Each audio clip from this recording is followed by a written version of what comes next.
Volvo have been on a roll lately, haven't they?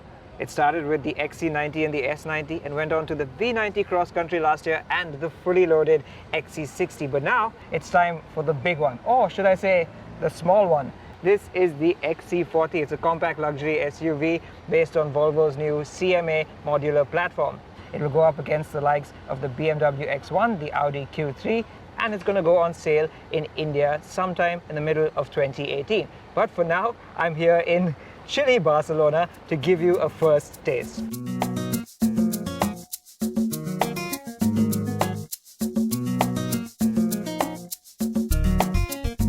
Not wanting to stand outside in the cold any longer, I hit the road and immediately started to warm up to the XC40. Now, because this is Volvo's first compact SUV, they had to turn to customers of other car brands for feedback to see what they wanted in such a car. And one of the things they said was an SUV style body and a high driving position. And I have to say they have delivered on the high driving position. You do get the sense that you're sitting high up and get a great view out from all sides. And that's what you wanted in an SUV, even if it is a compact one.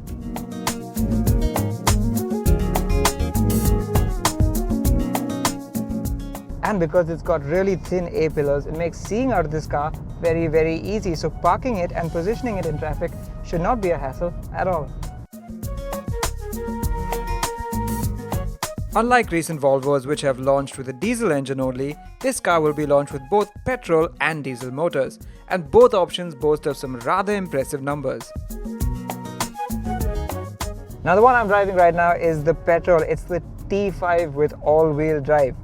T5 here means a 2-litre petrol engine that develops nearly 250 horsepower, and that's quite a bit in this tiny SUV.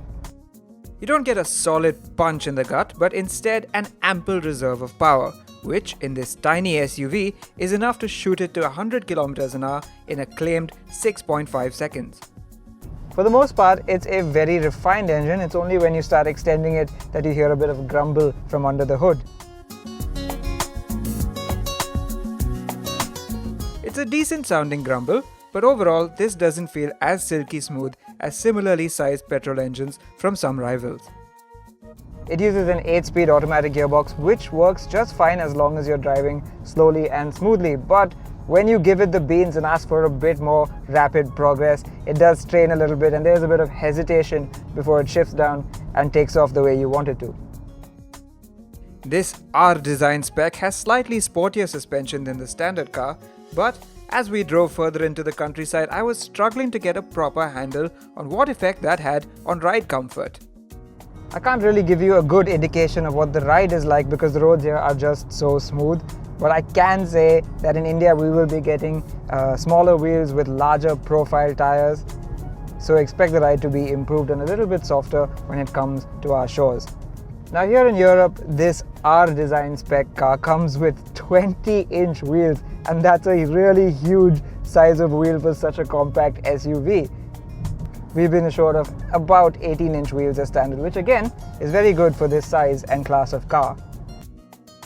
So do the big wheels and stiffer suspension mean the XC40 R design is a sporty SUV to drive? Well, not quite. So the handling, well, like all Volvos, handling isn't really a priority. They've not tuned this car to be a corner carver.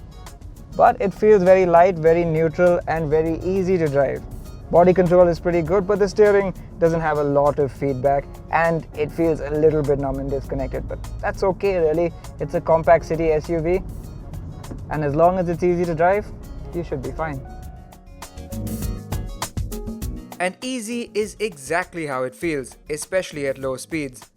What it also is packed with equipment, with a host of segment-first features, most of which we are promised will be making their way to the Indian model. And unbelievably, Volvo has managed to load this car up with its entire suite of safety systems, at least here in Europe. So that means radar-guided cruise control, lane keeping assist, sideways traffic assist, the works.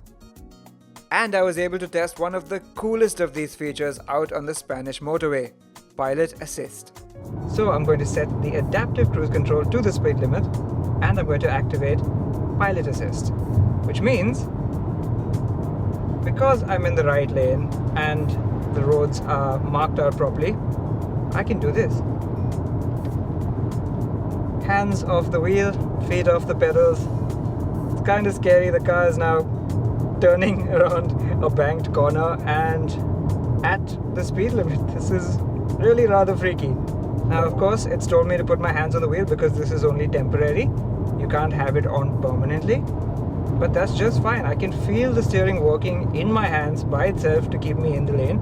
But it just needs to know, as a precaution, that I am in control of things. I also managed to have a very brief go in the D4 diesel version, which will likely be quite popular in our market. Right, so I'm now driving the diesel variant of the XC40 and the specification is D4. Now, if that sounds familiar, it's the same specification of engine you get in the S90 back home in India. That means 190 horsepower and 400 Newton meters of torque. This is the mid-spec Momentum trim, but the D4 will also come in a plusher Inscription trim. And while this one has all-wheel drive, there will likely be a less powerful D3 version with front-wheel drive at a later stage. Now, unfortunately, the first impression this engine makes is not a great one. That's because even when you're at idle, there is quite a bit of diesel clatter, and as you put your foot down on the accelerator, that turns into a bit of diesel drone. The sound never really goes away, and it's a constant reminder that you are in the diesel variant of this car. Now, while I'm here, I'm going to tell you a little bit about the XC40's interior. Unlike the larger 60 and 90 series cars, which use a more stately and elegant interior layout, Volvo has opted for a more funky and youthful look for this XC40, and that's just fine in a segment like this. So gone are the wood inlays and gratuitous use of metal, and in their place you get sort of more textured plastic like this, but it is of very high quality, so you really won't mind that at all. You still get a considerable amount of leather both on the seats and on the steering wheel, so there is still quite a good sense of luxury in this car. However, it has to be said that though the quality is very good, it's still just a little bit shy of what you get in the bigger cars. And speaking of the bigger cars, there's no denying the family resemblance. Although Volvo says the XC40 should be viewed as a cousin rather than a sibling of the bigger XCs. Cues like the Thor's hammer headlamps, square shoulders and upright stance make it look like a shrunken XC90. But then again, Volvo has done well to give it an identity all of its own. What with the kink in the window line, the contrast roof and the funky color choices. It is meant to resemble, in Volvo's own words, a tough little robot. Now, it may seem small on the outside, but the back seat is surprisingly roomy for this size of car. A fifth passenger will have to contend with narrow width and a thick central tunnel though. And in the boot, there's a clever floor that folds up to hold smaller luggage in place. And fear not, in India there will be a spare wheel underneath it. Now, for India, Volvo has committed to a top-down strategy for its new launches. That means launching the fully loaded top-spec car first and then more affordable models later on. And that's true with the XC40 as well. This car is going to be coming fully loaded to India, and that means this powerful T5 petrol engine and the powerful T4 diesel engine. Now, that's a heady combination with a lot of equipment as well, and that should put it in good stead against its strong rivals. Suffice to say, come mid-2018, we will have an exciting fight on our hands.